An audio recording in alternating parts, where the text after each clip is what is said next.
সম্মানিত দর্শক শ্রোতা, অত্যন্ত গুরুত্বপূর্ণ আলোচনা এই অর্থে যে আসলে কি পরিমাণ মামলা এখন জট হিসেবে বিভিন্ন আদালতে পড়ে আছে, কিভাবে তার নিষ্পত্তি হবে। একটা দুটো মামলা হয়তো আমরা বিশেষ গুরুত্বপূর্ণ মনে করে নিষ্পত্তি করতে পারি, কিন্তু সত্যিকার অর্থে এই ব্যাকলগের অবস্থা কি, এই মামলার জটের অবস্থা কি এবং তার সমাধান কোথায়, এই আলোচনাই আমি আজকে আপনাদেরকে সংক্ষিপ্ত আকারে করতে চাই। দেখুন, আমাদের বিচার বিভাগটা দুভাগে বিভক্ত। একটা উচ্চ আদালত, যাকে সুপ্রিম কোর্ট বলা হয়, এর দুটি ভাগ, একটা আপিল বিভাগ, একটা হাইকোর্ট বিভাগ।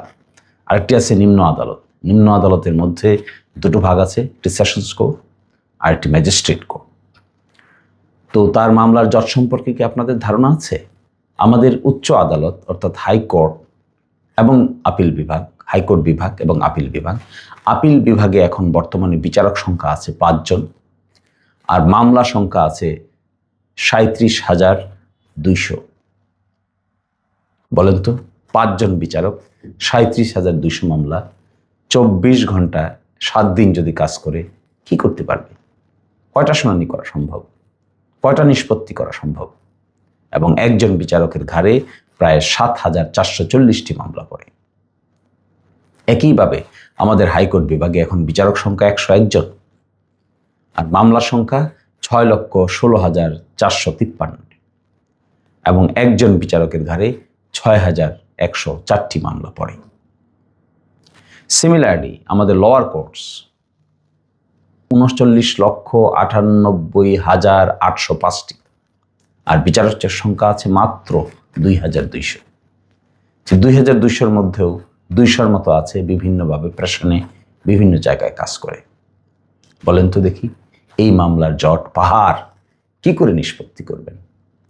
কি করে এটি সম্ভব মানুষের মধ্যে বিচার ব্যবস্থা সম্পর্কে আস্থা ফিরিয়ে নিয়ে আসা? আপনি একটি মামলা করবেন, মামলা নির্ধারিত সময়ের মধ্যে শেষ হয়ে যাবে। এই যে একটা কর্মকাণ্ড, এই কর্মকাণ্ডটা কিভাবে পরিচালনা হবে? বড় ধরনের প্রাতিষ্ঠানিক সংস্কার ছাড়া এটা সম্ভব নয়। বিচারকের সংখ্যা যেমন বাড়াতে হবে, একই সাথে ইফিশিয়েন্ট লোকের সংখ্যা বাড়াইতে হবে, দক্ষ লোকের সংখ্যা বাড়াইতে হবে, ম্যানেজমেন্ট পরিবর্তন করতে হবে, অনলাইন সিস্টেমকে আপনাকে ইনক্লুড করতে হবে, আইনজীবীদেরকে সিরিয়াস হতে হবে, বিচার প্রার্থীদেরকে সিরিয়াস হতে হবে, করাপশন কমাইতে হবে। এত কিছু করতে না পারলে আপনি বিচার ব্যবস্থার উপর মানুষের পূর্ণাঙ্গ আস্থা আনতে পারবেন না। আমরা মক্কেলদেরকে সময় বলি যে আপিল বিভাগে আপনার মামলা এতদিন পর শুনানি হবে, কিন্তু তা কি হয়? কারণ কি? অনেক মামলা, তার আগে আরেক মামলা চলে আসে, তার আগে আরেক মামলা চলে আসে, আরেকটা ইমার্জেন্সি এসে যায়, আরেকটা জরুরি এসে যায়।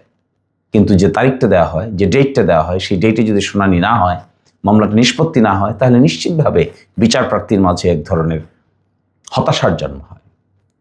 এইভাবে আস্থা কমে যায়, আস্তে আস্তে আস্থা কমে যায়। সাক্ষী, মামলার সাক্ষ্য দিচ্ছেন যারা, দিনের পর দিন সাক্ষী নেওয়া হচ্ছে।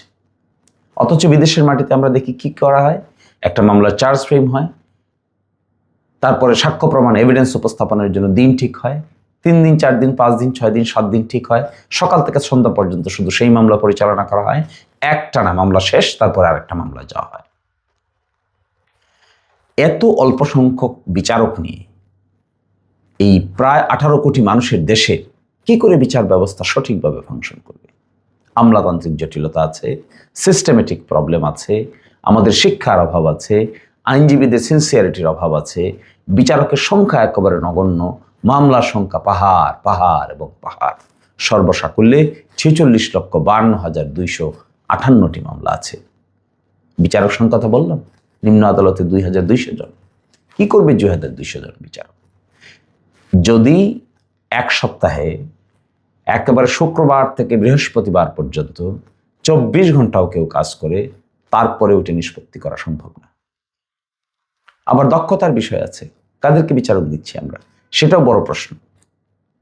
এসব মিলে প্রাতিষ্ঠানিকভাবে বড় ধরনের সংস্কার যদি করতে পারে এই সরকার এবং বিচার বিভাগ স্বাধীন করে যদি এই সংস্কার প্রক্রিয়া হাতে নিতে পারে, এটা হবে সবচাইতে বড় বীর পুরুষের কাজ, সবচাইতে বড় দেশের জন্য উপকার, সবচাইতে বড় আস্থার জায়গা তৈরি হবে।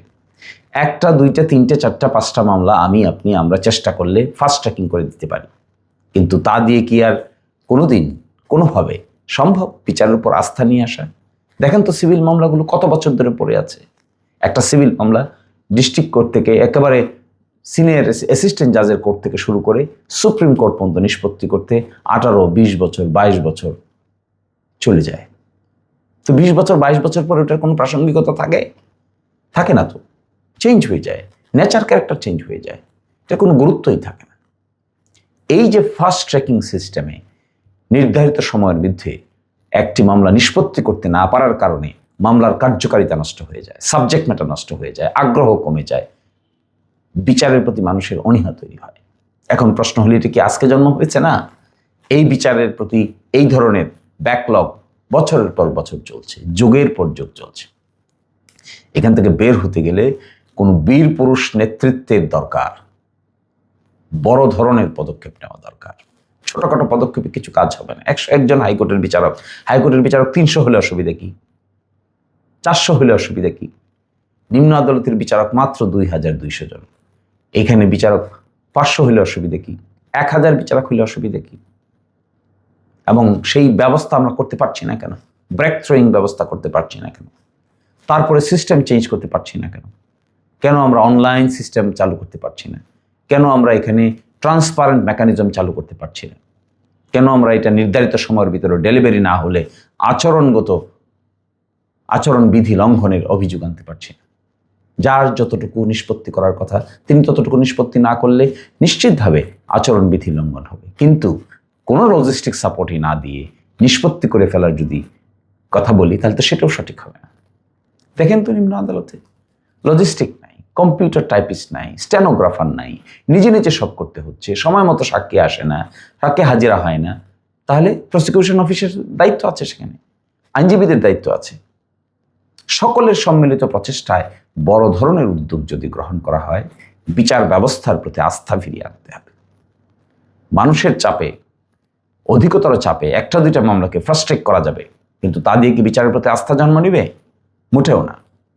আপনি 1-2জনের মামলা করতে পারলেন, আপনি নিম্ন আদালতে করতে পারলেন, হাইকোর্টে করতে পারলেন, সুপ্রিম কোর্টে, অ্যাপেলেট ডিভিশনে। So this is a very difficult job, very very difficult job. এই ডিফিকাল্ট জবটা যদি সরকার সলভ করতে পারে, একটু সময় নেওয়া হোক, দীর্ঘমেয়াদী পরিকল্পনা নেওয়া হোক, যদি সলভ করতে পারেন, আমার বিবেচনায় জাতীয় জীবনে বড় ধরনের অবদান রাখবেন। এই অবদানের দিকে আপনারা খেয়াল করুন। একটা challenging job, very challenging job, but if you can solve the problem, you will be remembered in the history, not in the history of Bangladesh, in the history of the subcontinent. So I will be asking the Honorable Prime Minister and the law ministers and the person concerned, please take a mega project for judiciary, make them independent. Also formulate their acharon vidhi, code of conduct. If they violate code of conduct, definitely they should face consequences. And if they do not violate code of conduct, facilitate them so that they can discharge their responsibilities.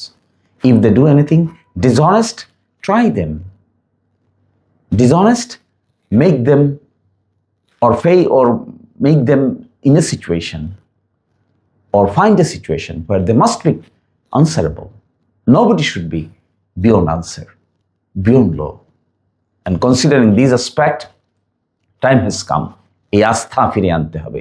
এই আস্থা ফিরিয়ে না আনতে পারলে কোনোভাবেই বিচারের প্রতি, বিচারকদের কাছে মানুষ কিংবা আইন আদালতের প্রতি মানুষ আগ্রহ হারিয়ে ফেলবে। এটি হবে জাতি হিসেবে সবচাইতে বড় ফেইলিওর।